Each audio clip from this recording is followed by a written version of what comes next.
کنگره ایالات متحده آمریکا، اجلاس زیر کمیته خاورمیانه و آفریقای شمالی به ریاست ایلیانا روزلهتینن. تعهدات آمریکا در مورد حفاظت اشرفی‌ها، آزادی 7 گروگان و تضمین امنیت لیبرتی. 13 نوامبر 2013، 22 آبان 92.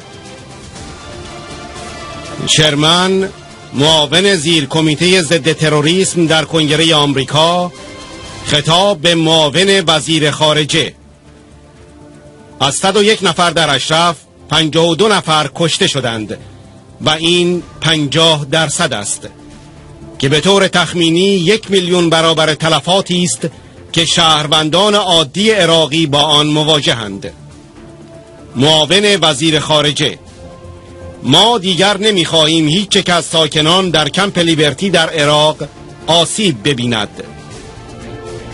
Before we begin this afternoon's hearing, I will hand Deputy Assistant Secretary McCurk an envelope and ask that he please deliver it to Secretary Kerry. These are my previous letters to Secretary Kerry pleading for the United States to help the residents of Camps Ashraf and Liberty and to prevent another deadly attack like the one from September at Camp Ashraf, which left 52 dead and 7 hostages who are still missing. Also a video taken by the residents of Ashraf during the latest assault that I urge Secretary Kerry and all members of this subcommittee to view. 2 years ago next month, the United States withdrew our last troops from Iraq and the American mission in Iraq formally ended.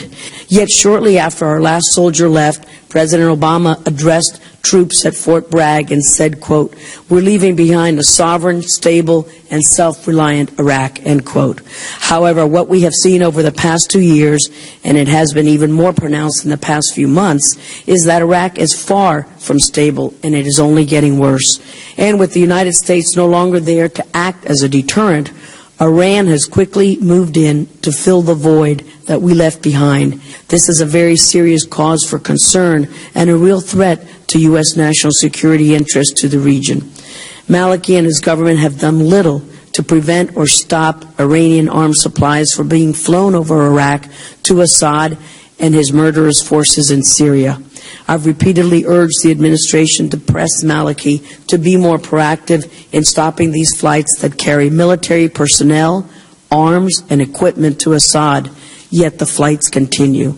Another example of Iran's influence in Iraq is the continued attacks against the people of Camp Ashraf and Camp Liberty, who, despite being guaranteed safety and security from the government of Iraq and the United Nations, have faced several deadly attacks against their compounds this year, while agents of Tehran attack their camps without repercussions and without Maliki making any effort to stop the violence.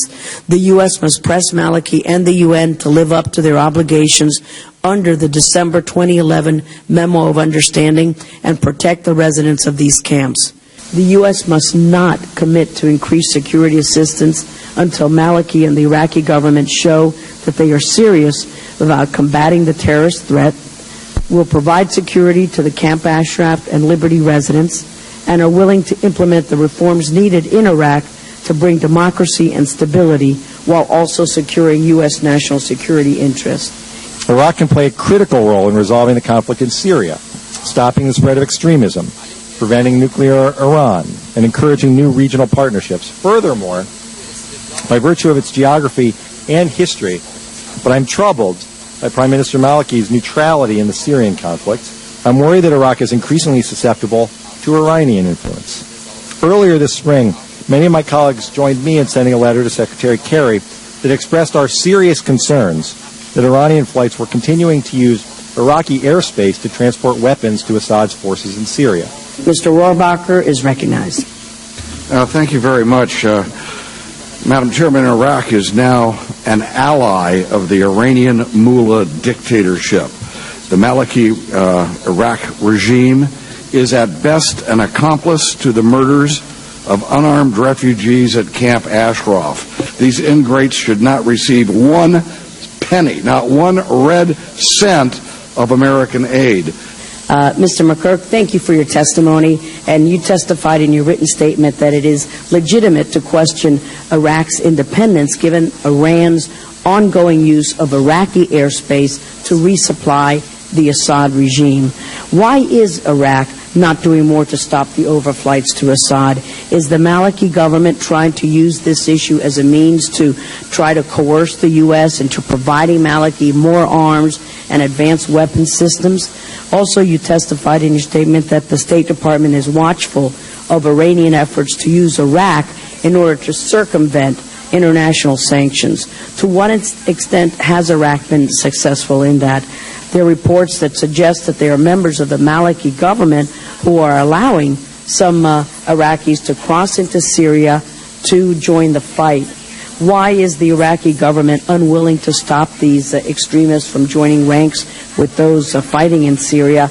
And does the Maliki government's refusal to denounce Assad show that his ties with Iran run deep and that he does not want to upset the regime in Tehran?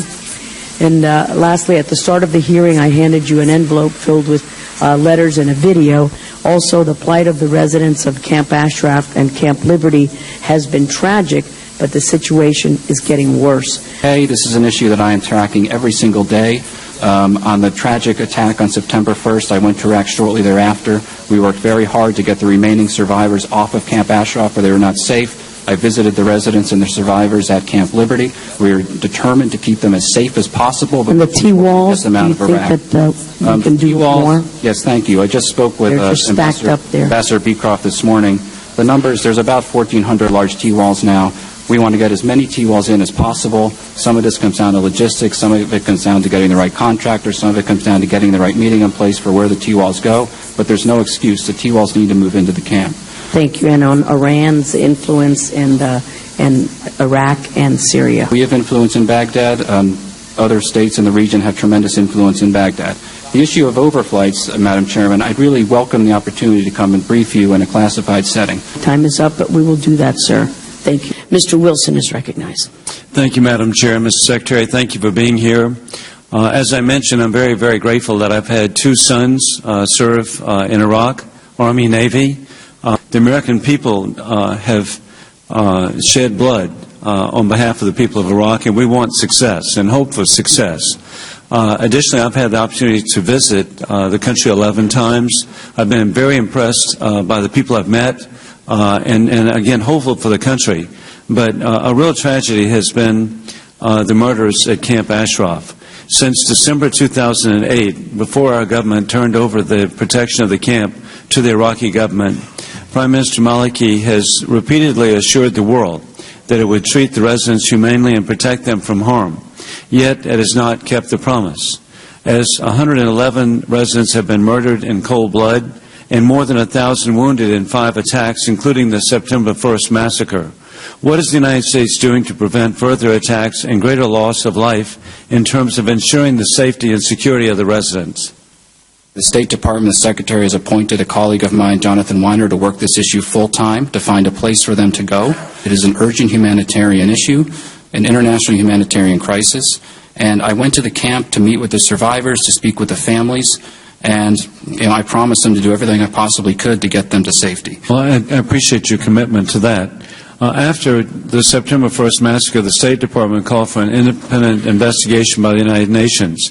74 days on, nothing's been done, let alone an independent investigation. Could you tell this committee whether any independent probe has been carried out or not? If so, by whom and what is the finding? If not, why not? 5 attacks have been launched against the residents and not one person has been arrested. What do we do to maintain promises of protection? Congressman, shortly after the attack, we worked with the United Nations to make sure that they got a team up to Camp Ashraf within 24 hours of the attack to document exactly what happened, because there was a lot of stories about what happened. They went there, took photographs of the bodies to make sure that it was documented as to how these people were killed, and there's no question about it. We have looked very closely at all of our information. I know I've had the opportunity to brief some members of the subcommittee in a classified setting, which I would be pleased to do again to update you on the information that we have. We did call for an investigation and for the UN to be involved in this process. The UN was also involved in making sure that the survivors got out of Camp Ashraf and out of harm's way to Camp Liberty. And I've been to Camp Liberty many times, but I obviously am concerned. I appreciate your commitment, and indeed, every effort should be made to protect those citizens. Thank you. I want to thank the chair and ranking member for the opportunity to participate in this hearing. Maliki wants our weapons, yet he allows planes to go from Iran to Syria, taking murderers and thugs and the IRGC and weapons with them. He says that he can't defend his own airspace, but he certainly has not invited Turkey, Saudi Arabia, or the United States to defend that airspace from these murderers that fly leisurely across Iraq and do their killing in Syria. Now I'd like to join with Mr. Wilson and others in focusing on Camp Liberty. You had 101 members of the MEK there. 52 were killed. That's a 50% casualty rate, roughly a million times the casualty rate that ordinary Iraqi civilians have faced in the unfortunate deaths that have occurred in Iraq. Included among those who died was the brother of Asaf al-Nia, who I believe is in our audience today. The State Department has issued a statement saying, well, the Iraqi government had nothing to do with it, which to me is an incredible indictment. They have an obligation to protect the residents of the camp, and according to our own State Department, did nothing. In fact, the assailants had to get past several checkpoints in order to carry out their murders. When we were at Camp Liberty, or when we were in Iraq, Camp Liberty had 17,000 of these T-walls that protect those who live in the camp from missiles and mortars. Now there are less than 200.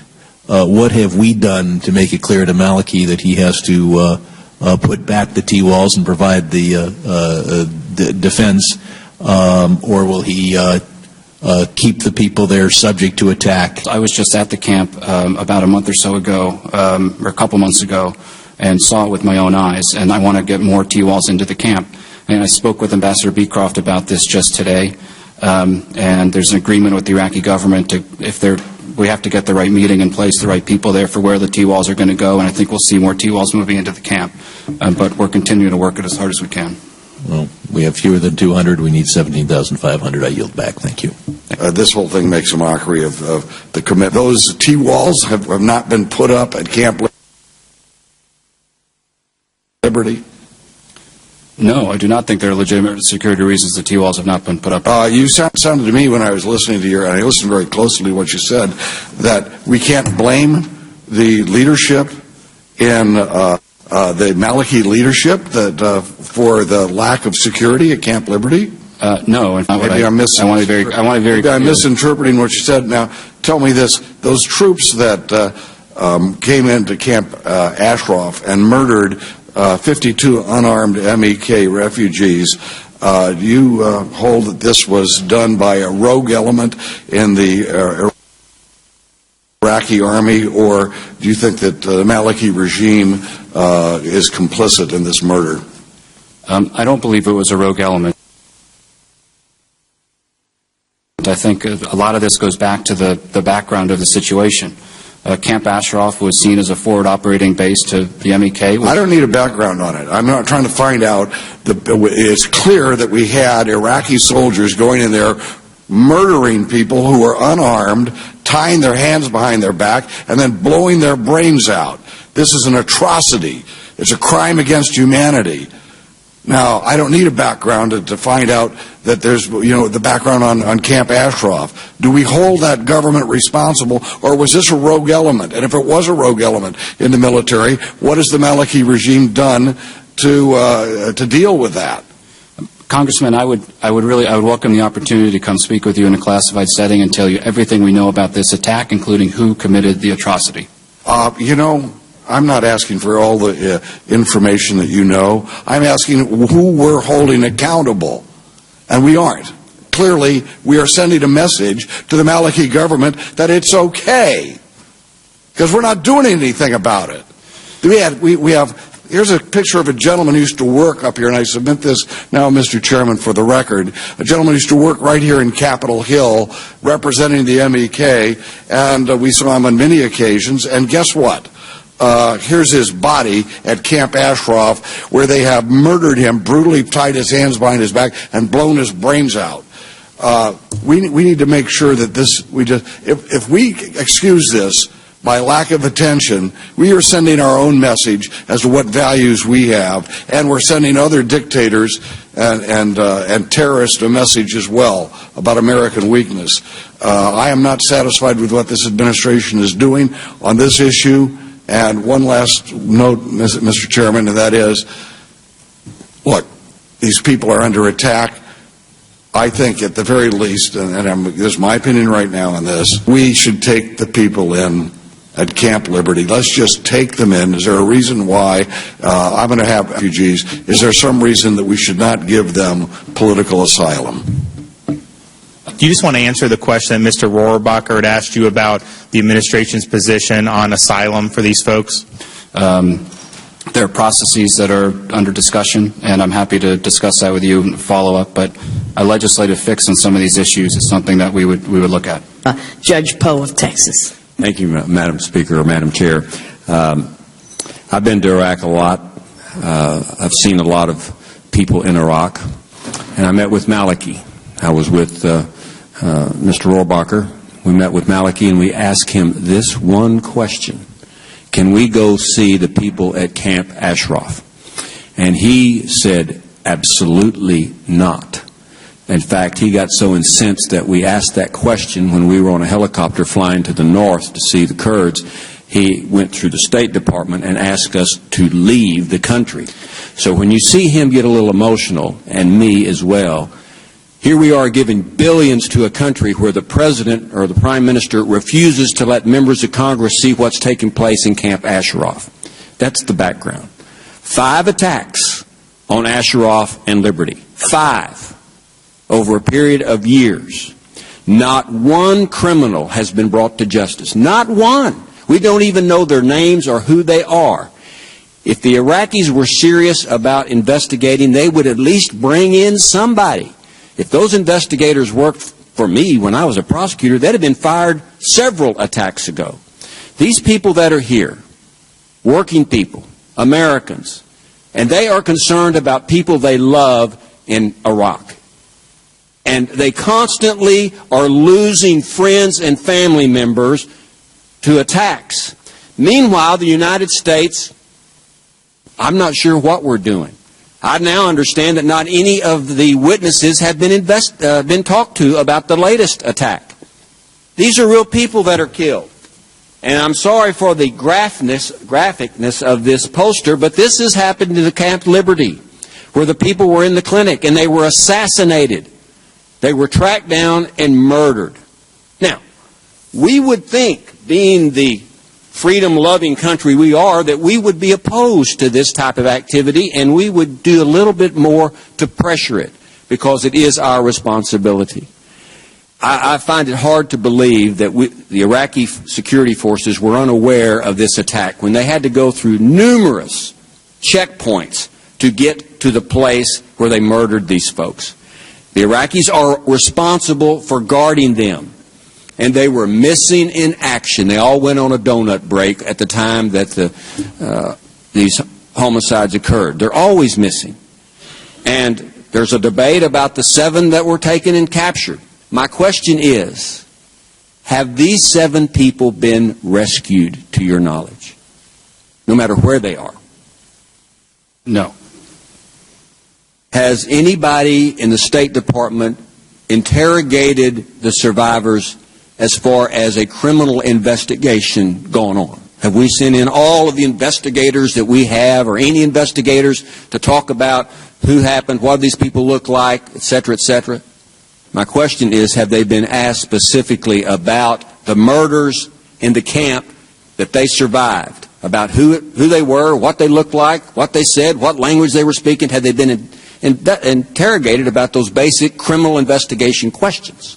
We have asked the contacts with the MEK that we deal with to put their experts and those who have information in touch with our experts, particularly at our embassy, to connect some of the dots. So what do we tell these folks, that freedom-loving folks that are, and do you know what they're waiting for? The next attack, if we don't hold Maliki accountable. I just want to make this comment. I don't know if you've seen this letter or not, but 44 of us, 22 Democrats and 22 Republicans, have sent a letter to the President of the United States saying no more money to Iraq until there's accountability for the murders in Camp Ashraf. Have you seen that letter? I have seen that letter. Okay. Yes. Thank you, Madam Chair. I yield back. Thank you very much. Ms. Jackson Lee is recognized. Let me thank the chairwoman for her indulgence, and as well the ranking member for his indulgence as well. I would say, Mr. Secretary, many of us have been down this road before, and I must say that I will say that in engaging the administration, I have received 2 a.m. phone calls. I've received phone calls from the envoy who was in Iraq on these crisis issues. I also know that there are families who have not been able to be engaged with their loved ones. There are families who have seen their loved ones die in bloodshed that they have not been able to protect. There have been promises made as the camps have been moved from one place to the next where we have thought that that would have been a safe location, a safe house, and come to find out the most recent attack, bloody attack, that we have experienced has really had our ire be raised. I take no back seat to trying to give Iraq every measure of opportunity to be the kind of human rights, dignified democracy that they allege that they want to be, to allow everyone to live in dignity. This is not happening. And what I want to focus on, as Mr. Wilson, Mr. Poe, Mr. Rohrabacher, on Camp Ashraf, all of them, to put it in the way of my advocacy for the administration, for Secretary Kerry, and the enormous work that's being done, and my hope for the success of his work. But there are hostages in Iraq that we must have now. There is documentation that those hostages are there. I can't imagine, with the wealth of sophisticated intelligence authorities that we have funded, who have a vast array of information about Americans, cannot pinpoint where starving Iranians, loved ones whose families are trying to save their lives after being on a hunger strike for 73 days. And so I would ask this question of you, already knowing about your heart and your concern. I will not judge you. I already know that you're committed to getting this right. Will you demand of Maliki, not next week, not months from now, but can we expect in the next 48 hours a call to the head of the government of Iraq demanding the release of these hostages and demanding for their release now? Or the documented, undeniable evidence that they are not held within the bounds of Iraq? Second, would you be engaged with, or the Secretary be engaged with, and I have spoken to Secretary Kerry, I know his heart, with Maliki to demand the security of those in Camp Ashraf for now and forever? Congresswoman, thank you, and thank you for your engagement on all of these issues. And I know we've had conversations at particularly difficult times. I want to thank you personally. We can't pinpoint where the people are, and but I will guarantee that in my conversations with Maliki on down, the safety and security of Camp Ashraf, Camp Liberty, of where the residents are, the Iraqi government needs to do everything possible to keep those people safe. And we don't want anyone else to get hurt. We don't want any more Americans to get hurt in Iraq. We don't want any more Iraqis to get hurt in Iraq. And we don't want any more residents of Camp Liberty to get hurt in Iraq. This is an international crisis, and we need international help and support. May I just have a moment more to follow up, Mr. McGurk, Secretary McGurk, and I hear the passion in your voice. But let me just say this. We're in an open hearing. You know where they are. Who is going to rescue them? Whose responsibility will it be to get them from where they are into safe haven? because otherwise we're leaving Malachi now without responsibility. Let me just say that when my government speaks, I try with my best heart and mind to believe it. But I've got to see them alive and well to believe that they're not where I think they are, but they're in a pointed purse. I'm glad to hear that. But I want them to be safe, but I want them to be in the arms of their loved ones, or at least able to be recognized by their loved one that they're safe somewhere. So can that be done in the next 48 hours? Can we have a manner that indicates that they are safe? Thank you very much. Thank you, Mr. Jackson-Lee. Thank you Mr. so very McGurk, much. thank you very much for your testimony. Thank all the witnesses in the audience for your participation. Thank you.